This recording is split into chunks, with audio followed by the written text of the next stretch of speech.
Tapos, pinakamasakit kasi yung inisip ko kagad yung negative na baka husgahan ako ng magulang mo. So ito guys, one man down. No, ito yung sinasabi nila na but I don't want to justify the feeling, no. Kung totoo man itong sinasabi ni Jet.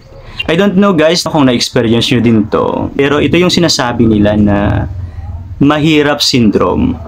Yung may nagustuhan kang babae, gustong gusto mo, tapos niligawan mo, and all of the sudden, nagkagusto din sa'yo yung babae. Pero, nung nalaman mo yung estado ng buhay niya, na hindi pala kayo magka-level, mayaman siya, no, mahirap ka lang. So, doon na pumapasok yung mga feeling, yun yung mga feeling na nararamdaman ng isang tinatawag natin mahirap syndrome. So, yun nga, no, isa sa mga nag-comment dyan sa comment section, no, ng nairito, yung istorya nila Jet at Julia. Nasabi niya, kung pinaalam mo yung totoong rason sa babae, so hindi naman lahat ng babae katingin, no, sa estado ng buhay. In the first place, pag ginusto ka ng babae, pag napaibig mo na at napamahal na sa siya, walang pakialam yung babae kung ano yung maibigay mo.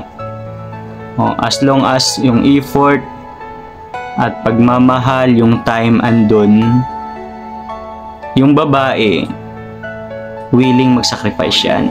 So actually, may isi-share din ako sa inyo, no, na isa din sa, kumbaga, true to life story na nangyari, na which is, yun nga, no, sa mga tao, no, mga lalaki na nakaramdam ng ganito, na masyadong nanliit sa kanilang sarili at sila mismo hindi kayang tanggapin yung sarili nila, na ganun lang sila. Usually, napapanood na natin to sa mga teleserye, no? Sa mga love story, sa mga movie.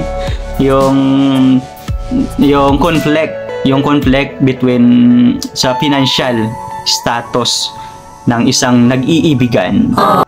So, marami na din tayong example, pero ito, true to life story to. So, merong ganun na sitwasyon at totoo nga, no, sabi nila.